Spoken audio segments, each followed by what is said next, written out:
Hi everyone, I'm back to read Chapter 2 of the Kirsten story, Book 5, Summer Story, and Chapter 2 is called In the Berry Patch. I love raspberry jelly, Anna said. I love raspberry jelly even more than I love maple syrup. And your mama makes the very best jelly, Kirsten said. She and Peter were in the berry bramble near the woods, helping their cousins, Anna and Elizabeth, pick raspberries. Mama and Aunt Inger needed berries to make preserves today. Peter's and Anna's mouths were red with raspberry juice because they ate almost as many berries as they put into their pails. Kirsten couldn't resist eating a small plump berry now and then either. She thought the berry juice was as sweet as honey. Everything made her think about honey and the bee tree these days. Oh, Mama is going to sell her jelly and jam to Mr. Burkhoff, Elizabeth said, and Anna and I are going to help her make berry pies to eat when we go to town for the 4th of July. She smiled at Kirsten from under the shade of her straw hat. Little dots of sun filtered through the brim of and scattered across her nose like freckles. What's the 4th of July? Kirsten asked. Her own cloth sunbonnet was heavy with sweat. Picking berries was hot work. The 4th of July is the day the Declaration of Independence was signed. Do you remember when Miss Winston read the Declaration of Independence aloud in school? Elizabeth put one hand over her heart the way Miss Winston did when she recited with feeling. Life, liberty, and the pursuit of happiness, she said. I love that part. Will we go to town on the 4th of July? Kirsten asked. Anna set her bucket down and wiped her chin with her apron. Oh yes, everyone goes to town on the 4th of July. The whole day is simply grand. There's a big parade with trumpets and drums, and after the parade there are speeches and music and a picnic and contests and games too. Peter's face lit up. Games? What kind of games? Last year there was 3-legged race and a hurdle race, Anna said, and a race to climb a greased pole. The prize was a whole $1. She pushed her straw hat back from her face. The boys like the horse races, but I like the fireworks the best. All day long, guns and cannons boom and boom, Elizabeth said. I don't like that so well. I'd love to hear the cannons, Peter said. Wah boom, wah boom. He made a fierce face that showed his berry-stained teeth. And maybe I could win a running race. Elizabeth looked doubtful. Big boys run in those races, Peter. They'll run faster than you. But you could practice to run faster, Peter, Anna said. There are 5 more days until the 4th. She held up 5 red-stained fingers. Kirsten hadn't been thinking about the games and races. Did you say people sell things in town on the 4th of July? She asked Elizabeth. Yes, Elizabeth said. Everybody brings something to trade or sell. Last year we took sausages and spring chickens and butter, and preserves too. Mama got a whole bolt of cloth, and there was even money left over. That's how Anna and I got our straw hats. Kirsten's mind was back on the bee tree and the honey. She thought the 4th of July would be the perfect time to sell honey in town. Maybe while everyone was busy picking berries, she could slip away into the woods for another look at her bee tree. If she was going to have that honey in 5 days, she'd have to work quickly. Just beyond the raspberry patch were the deep woods where the bee tree was hidden. Kirsten moved along the berry bushes until she found a small opening she thought she could crawl through. No one saw her. They were still chattering about the fun on the 4th of July. Kirsten set down her berry bucket, got onto her hands and knees, and she began to crawl through the bushes. Thorns pricked at her sleeves. She ducked lower until her elbows were on the ground. Her skirt rustled the leaves as she crept along. Suddenly, right beside her, there was a loud snuffle. Alarmed, she stopped crawling. The snuffle came again, louder. When she turned, she looked right into the face of a black bear cub. For a moment, Kirsten couldn't get her breath. This was the first bear she'd seen up close. Papa had pointed out where bears slept through the winter. She'd seen bear tracks, but this round furry thing was a real bear. The bear stared at her from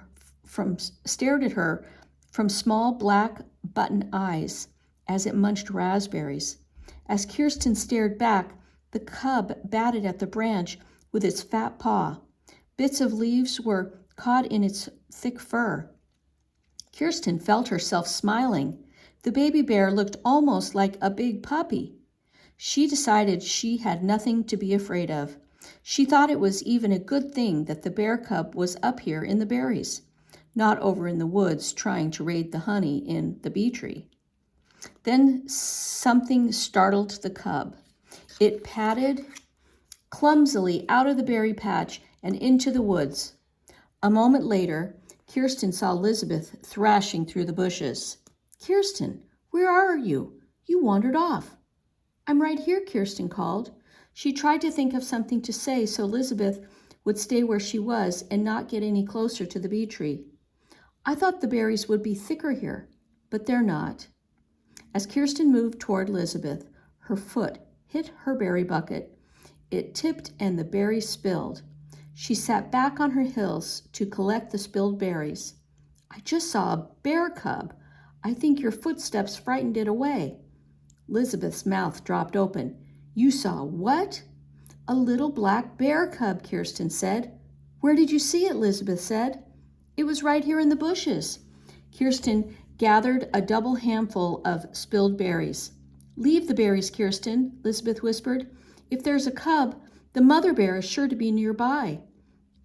She might come after us." Elizabeth picked up Kirsten's empty bucket. "Let's go," she hissed. "We have to get out of here." "Don't worry, Elizabeth. The cub was alone. It was cute," Kirsten said. Elizabeth took Kirsten's wrist.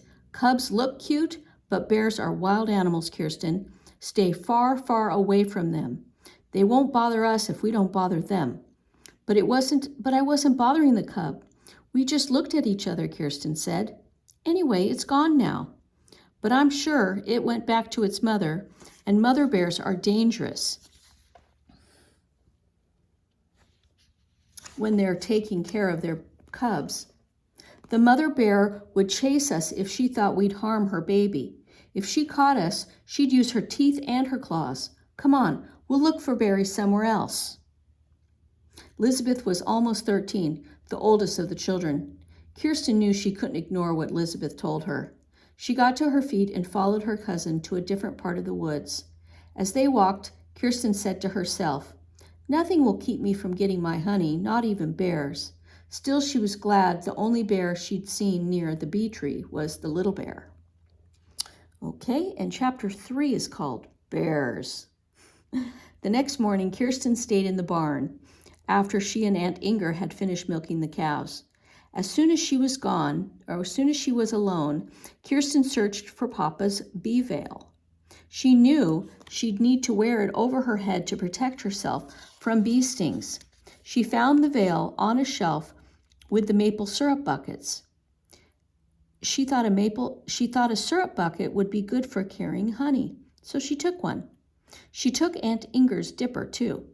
The only other thing she knew she'd need was smoke to make the bees drowsy and slow.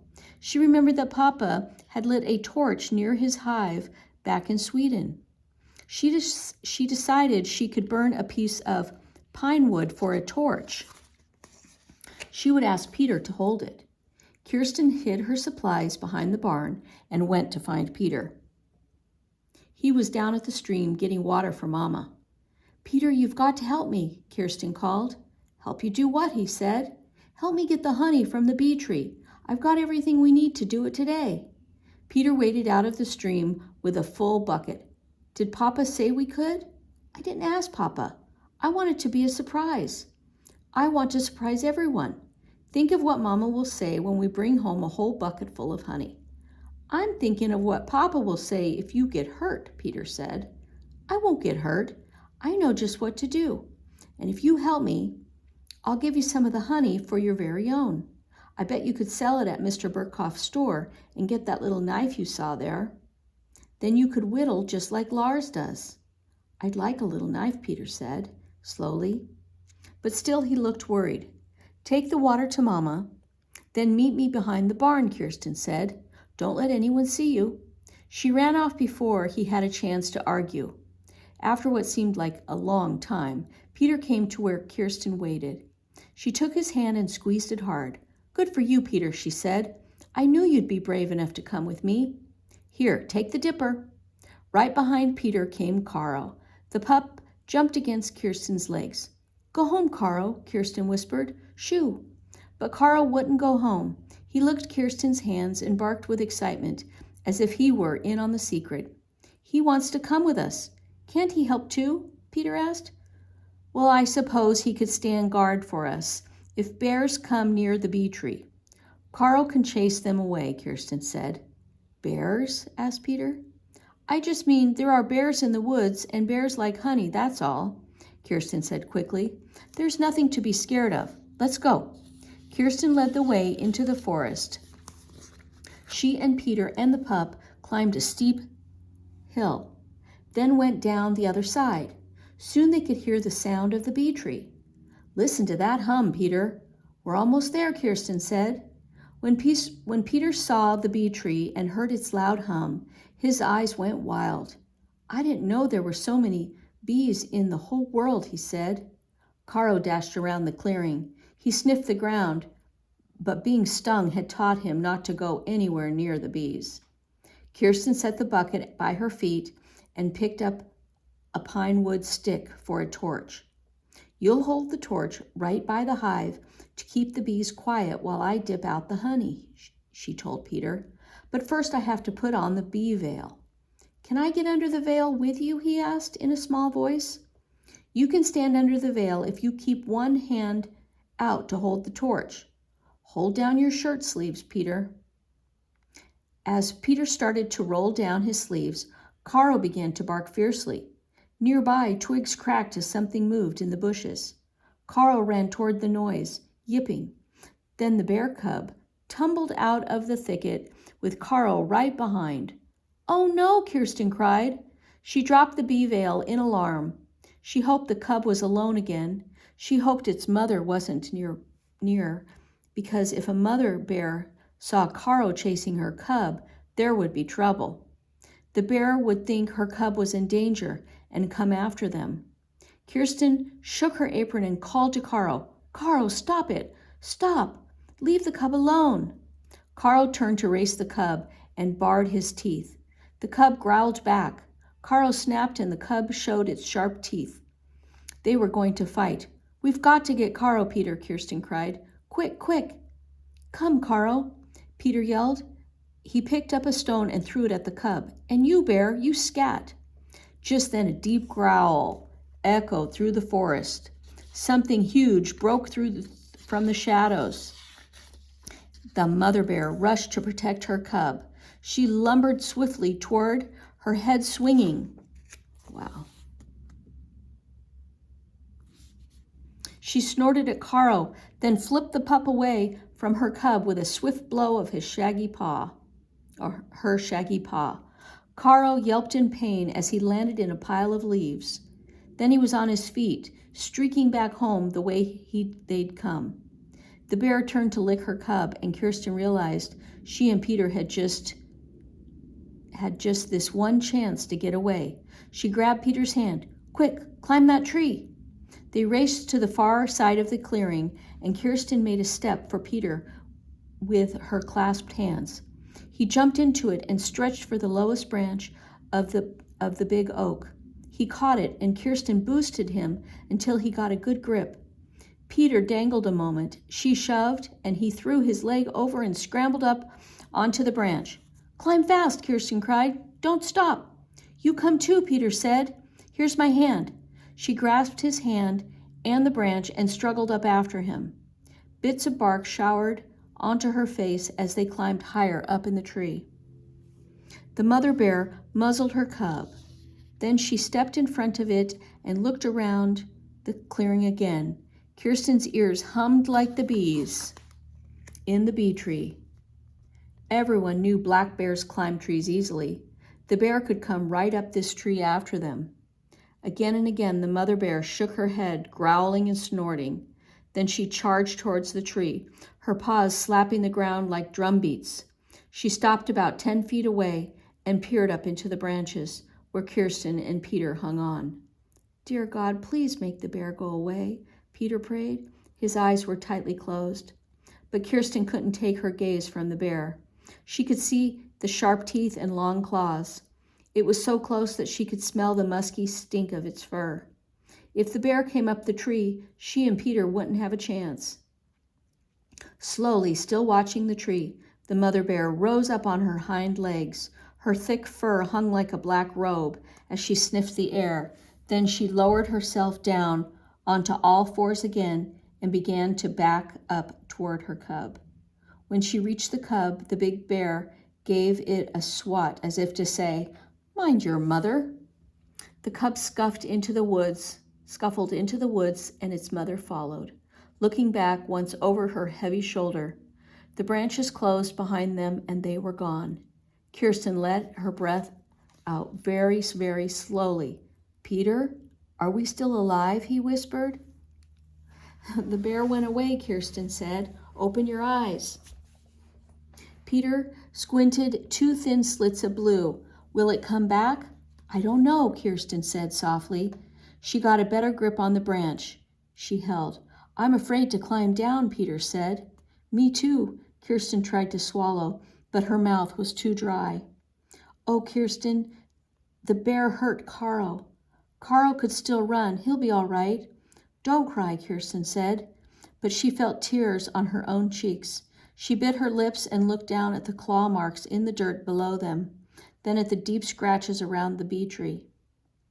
What if the bear came back?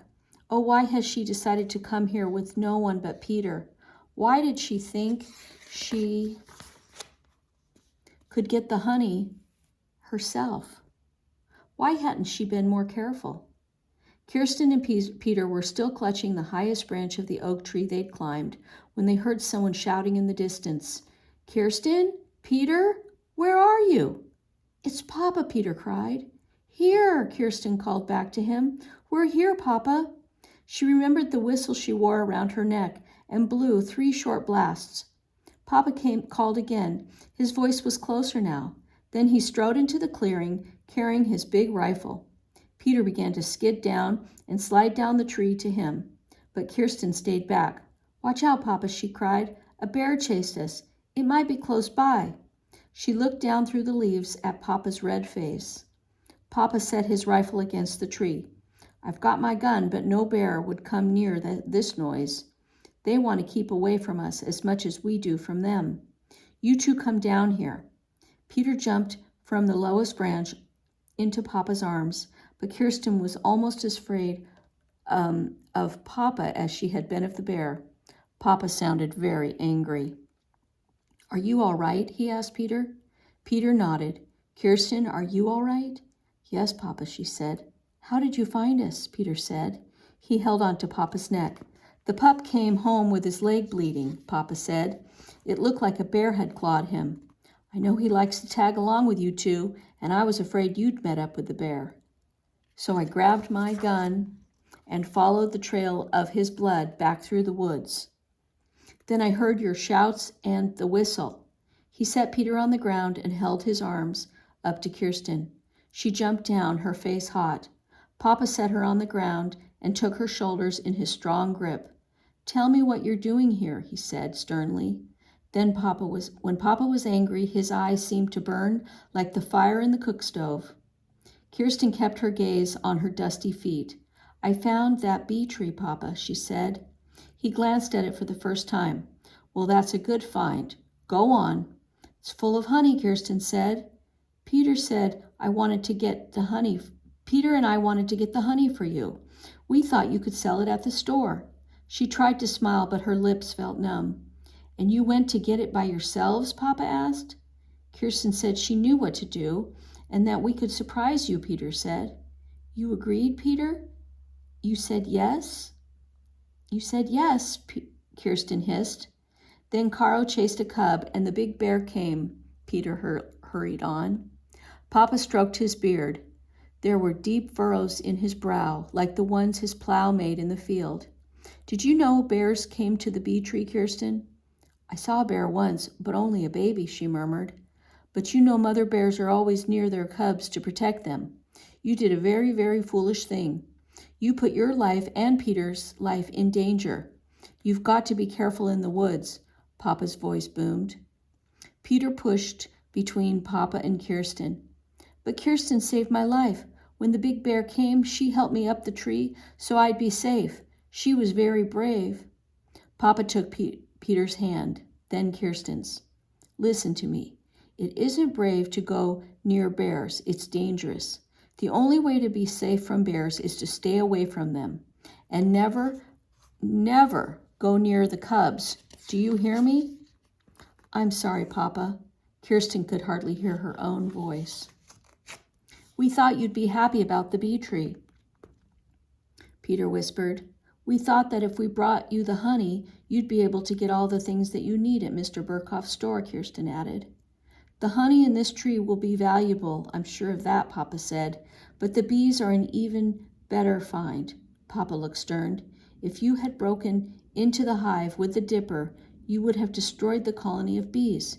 You might have ruined the honey, too. And what's much worse, you'd have been badly stung, Kirsten. You're 10 years old. You're old enough to take good care of yourself and your little brother.